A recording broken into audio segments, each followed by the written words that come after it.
This is a Squiz Kids podcast. Your fresh take on what's happening in the world around you.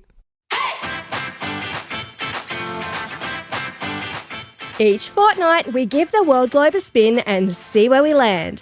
Then we take the kids of Australia on an audio excursion to visit that country and its people. I'm Christie Kijurina, and today on Squiz the World, we're visiting a place that is the largest country on Earth. It's known for its rich and hearty peasant food, and lately we've been hearing about it in the news almost every other week. So today, we're going to take a trek across the Arctic tundra and fertile fields that form this far-flung country. Can you guess where we're going? Strap yourselves into the Squiz Kids super-fast Supersonic Jetliner as we take off and take a squiz at Russia.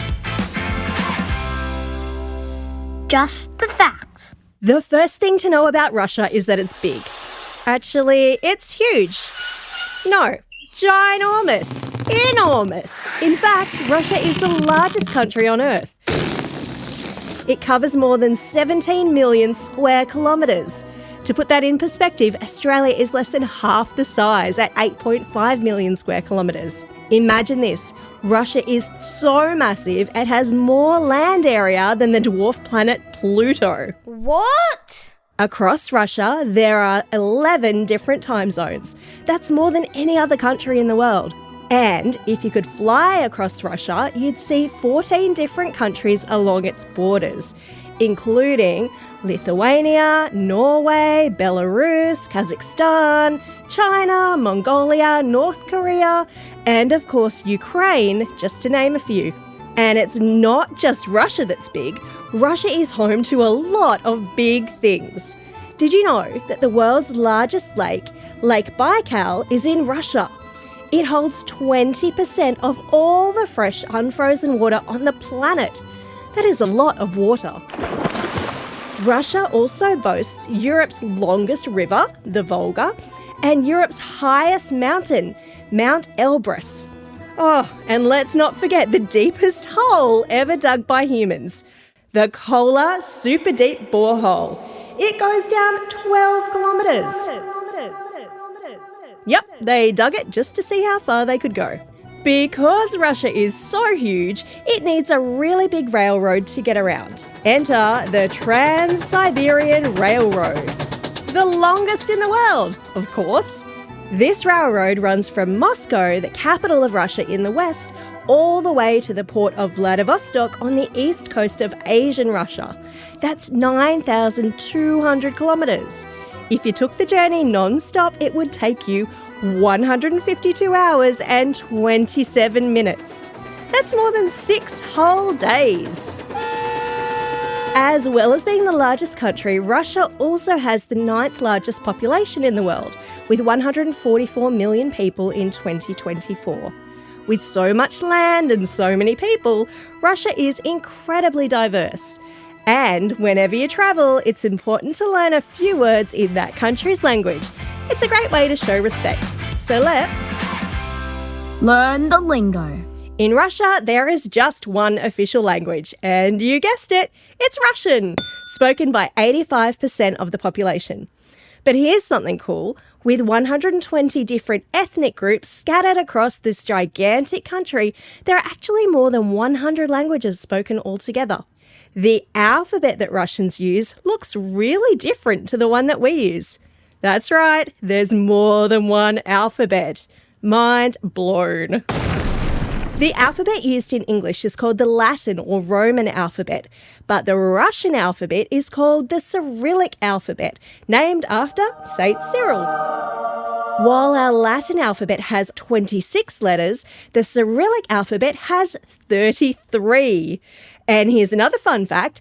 Each letter in the Cyrillic alphabet usually represents just one single sound. Imagine how easy spelling might be if each letter only made one sound. If you're curious and you want to see what the Cyrillic alphabet looks like, there's a link in the episode notes. Go check it out. It's pretty awesome. And today, we're lucky enough to have Squiz Kid Alina here to teach us a thing or two in Russian. Hi, my name's Alina. I'm 10 years old and I live in Australia. I speak Russian because my mom is Russian. Here's how you say hello. Привет. Here's how you say thank you. Spasiba. Here's how you say bye. Пока. A huge thank you to you, Alina. Now that we can communicate a little bit, it's time for school. Just like in Australia, school in Russia is compulsory. Kids start when they're about 6 or 7 years old and continue until they're 17 or 18. The school year kicks off on the 1st of September and, apart from a couple of short breaks, runs right through till the end of May. Then students get a whole 3 months of summer holidays. Lucky them. Russian school uniforms are pretty formal. Boys generally wear dark-coloured suits while girls wear skirts and blouses. In class, there's a strong focus on Russian language, history and literature, as well as maths and science. So while you might bring a packed lunch to school, most Russian schools provide students with a hot lunch for a small fee. This lunch often includes meat, potatoes, other veggies, or a traditional Russian soup called borscht. Yum! We'll talk more about borscht later. PE, or physical education, is a mandatory part of the curriculum in Russia. And given the chilly climate, winter temperatures can drop to minus 10 degrees Celsius. Sports like ice hockey, figure skating and skiing are super common. So whether they're hitting the books or the ice, Russian students have a pretty cool schooling experience. Sport time. We've just been talking about sports, and with the Olympics coming up, you might be keeping an eye out for the Russians in the opening ceremony. But you'll be waiting a long time because you won't see the athletes marching under the Russian flag these days. Here's why.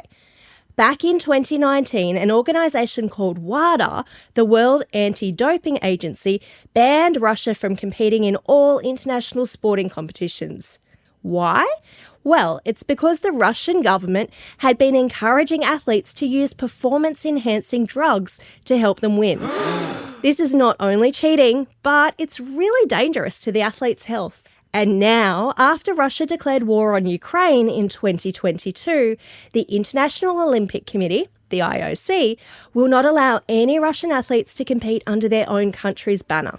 But it's not really fair for the athletes to suffer for their government's decisions, so this year you'll see athletes from Russia competing as individual neutral athletes, which is abbreviated as AIN in French.